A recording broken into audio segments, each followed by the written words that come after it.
বিধানসভায় দাখিল 2026-27 সালের বাজেট পেশ করেন অর্থমন্ত্রী জয়ন্ত বড়ুয়া। মুখ্যমন্ত্রী ডক্টর হিমন্ত বিশ্ব শর্মার নেতৃত্বে দ্বিতীয়বারের জন্য সরকার গঠনের পর আজ দাখিল করা হয় প্রথম বাজেট।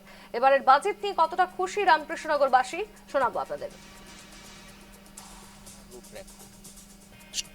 আজকের বাজেটটা যা দেখলাম খুবই সুন্দর। আমাদের অর্থমন্ত্রী জয়ন্ত বড়ুয়া যে বাজেট পেশ করেছেন, এই বাজেটটি অসমের যে বাজেট আজকে পেশ করেছেন, এটি খালি আর্থিক পরিকল্পনা নয়, এটি একটি আত্মনির্ভর এবং উন্নত অসম গড়ার রূপরেখা। সব দিক দিয়েই মানে বাজেটে সবগুলা বিষয় এসেছে, শিক্ষার ক্ষেত্রে, স্বাস্থ্য ক্ষেত্রে, রাস্তাঘাট, সেতু এবং শ্রমিক, কৃষিজীবী, চা শিল্পী, যারা ক্ষুদ্র চা শিল্পী আছে, সব ক্ষেত্রেই উন্নত একটা বাজেট পরিকল্পনা হয়েছে। আমাদের আসামবাসীর অর্থাৎ আসামের জনসাধারণের পার ক্যাপিটা ইনকাম আরো বৃদ্ধি পাবে। আমরা দেখতে পেয়েছি যে সেমিকন্ডাক্টর যেটা জাগির রোডে 1 নভেম্বর থেকে উৎপাদন শুরু করে দেবে, তা সত্যি আসামবাসীর জন্য গর্বের ব্যাপার।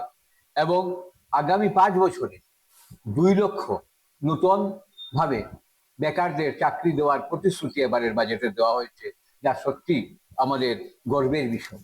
বরাক উপত্যকার জন্য বিভিন্ন উন্নয়নমূলক কাজের দিশা উনি দেখিয়েছেন বাজেটে। যেমন শিলচরের আসাম সচিবালয়কে পূর্ণাঙ্গ কার্যক্রম সম্প্রসারণ করবে আমাদের আসাম সচিবালয়। শ্রীভূমিতে এইমসের উপগ্রহ কেন্দ্র স্থাপন করার ব্যবস্থা করা হবে। আসামের একটা প্রাইমারি সমস্যা যেটা কর্মসংস্থানের, সেক্ষেত্রে সরকার যে 2 লক্ষ কর্মসংস্থানের ব্যবস্থা করবে বলে একটা প্রস্তাব রাখা হয়েছে, সেটা সবচেয়ে আকর্ষক বলে মনে করি। তার সাথে কর্মপ্রার্থী বা চাকরি প্রত্যাশী যারা যুবা রয়েছেন তাদের জন্য প্রায় 10 লক্ষকে ক্যাপাসিটি বিল্ডিং এর জন্য যে ব্যবস্থা করবে বলে বলছে, সেটা সবচাইতে অ্যাট্রাকটিভ সাইড। প্রায় 77,000 কোটি টাকা ব্যয় নির্ধারণ করছে শক্তি খণ্ডের উপর, সেটা 2 নম্বর আমার মতে।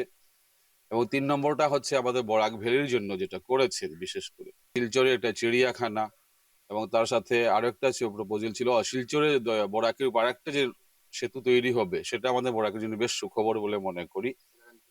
হাইলাকান্দিতে মেডিকেল কলেজের যে প্রস্তাব এসেছে, সেগুলো আমাদের জন্য বেশ ওয়েলকাম করার মতো।